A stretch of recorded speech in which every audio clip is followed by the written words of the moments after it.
Ya, tim hukum Anies Muhaimin, Ganjar Mahfud, dan Prabowo Gibran serta Komisi Pemilihan Umum menyerahkan kesimpulan sidang sengketa Pilpres ke Mahkamah Konstitusi.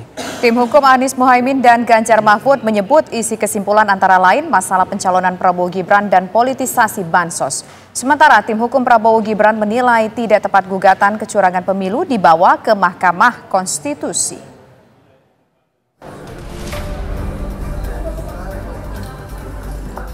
Tim hukum Anies Muhaimin menyerahkan kesimpulan sidang sengketa Pilpres ke Mahkamah Konstitusi. Tim hukum juga menyerahkan 35 bukti tambahan. Kesimpulan yang kita muatkan hari ini adalah semua rangkuman dari proses persidangan kita. Di sana kita sudah mengajukan bukti-bukti, sekian banyak ratusan bukti. Yang katanya nggak ada bukti sudah kita tunjukkan di pengadilan bahwa banyak sekali kami punya bukti. Lalu kami juga menghadirkan saksi-saksi. Kawan-kawan pasti mengikuti banyak sekali saksi-saksi yang kami hadirkan. Walaupun begitu banyaknya gangguan terhadap saksi-saksi, tapi alhamdulillah tetap ada saksi-saksi kami. Tim hukum Ganjar Mahfud juga menyerahkan kesimpulan sidang. Tim hukum menyebut ada 5 pelanggaran prosedur Pilpres 2024. Antara lain pelanggaran etika, nepotisme, dan politisasi bansos.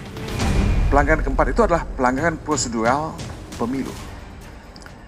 Nah, ini Anda bisa lihat ya, apa yang dilakukan oleh KPU, apa yang dilakukan oleh Bawaslu, apa yang dilakukan oleh Paslon 02, ya, yang menurut saya, ya, menurut kami semua, adalah pelanggaran-pelanggaran yang seharusnya ya, bisa dijadikan alasan untuk melakukan pemungutan suara ulang. Politisasi bansos ya, yang dilakukan terutama dalam 3 bulan terakhir menjelang pencoblosan. Sementara, tim hukum Prabowo Gibran yang menyerahkan kesimpulan sidang menyatakan gugatan sengketa Pilpres ke MK yang diajukan tim Anies Muhaimin dan Ganjar Mahfud tidak tepat. Tetapi setelah kita melihat perjalanan perkara ini, ternyata pihak pemohon 1 dan pemohon 3 justru tidak mau masuk kepada arena ini. Mereka masuk kepada arena bahwa tidak mempersoalkan dan tidak mau tahu dengan hukum acara yang ada, yang sudah diatur di dalam Undang-Undang Pemilu, yaitu harus mengenai perhitungan suara. Mereka masuk dengan mengatakan kami mengajukan gugatan bukan dengan PKPU, kami mengajukan gugatan adalah dengan dasar adanya kecurangan-kecurangan yang diduga dilakukan oleh 02, sehingga mereka memohon diskualifikasi. Jadi inilah 2 persimpangan jalan di dalam perkara ini, supaya masyarakat tahu. Hukum acaranya sudah tegas menyatakan dan tidak boleh dilanggar. Yang dipersoalkan itu harus mengenai berapa suara yang Anda peroleh.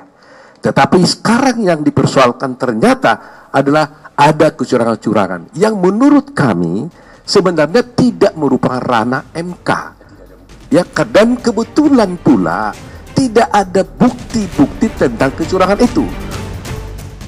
Komisi Pemilihan Umum sebagai pihak termohon juga telah menyerahkan kesimpulan sidang. KPU berharap Hakim Mahkamah Konstitusi tidak mengabulkan gugatan pemohon. Pada pokoknya menegaskan bahwa seluruh dalil pemohon dan fakta-fakta yang ada dalam persidangan tidak terbukti. Oleh karena itu KPU melalui kesimpulan ini ingin menyampaikan ke Yang Mulia Majelis Hakim Konstitusi agar menjatuhkan putusan yang pada pokoknya menyatakan permohonan pemohon tidak dapat diterima dan menolak permohonan pemohon untuk seluruhnya. Dan dengan demikian kami memohon agar KPU nomor 360 tahun 2024 yang menjadi objek sengketa dari sengketa Pilpres ini tetap berlaku. Keputusan sidang sengketa Pilpres 2024 akan disampaikan Hakim MK pada hari Senin 22 April mendatang. Tim TV One mengabarkan.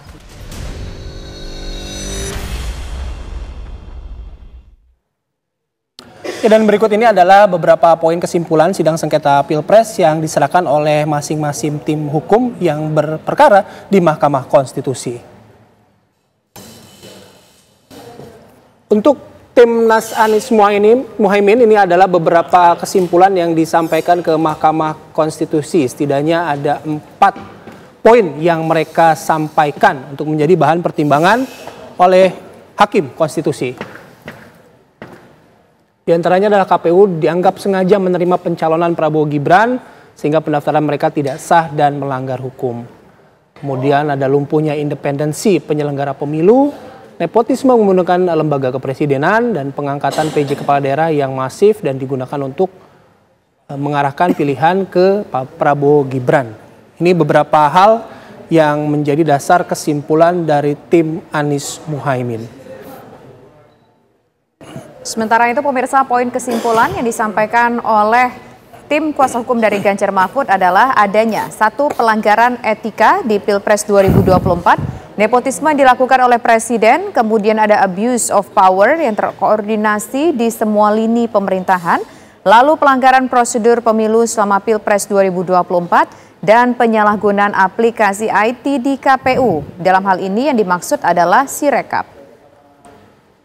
Sementara poin kesimpulan yang disampaikan oleh tim dari Prabowo Gibran, yang pertama, kubu Anies Muhaimin dan Ganjar Mahfud mempersoalkan kecurangan pemilu selama persidangan.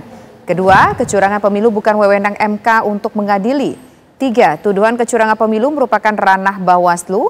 4, kubu Anies Muhaimin dan Ganjar Mahfud tidak mempersoalkan perselisihan suara.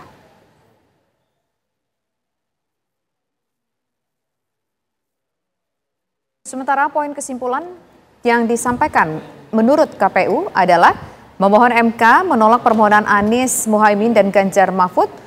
Kedua, dalil pemohon dan fakta dalam sidang sengketa Pilpres 2024 tidak terbukti benar.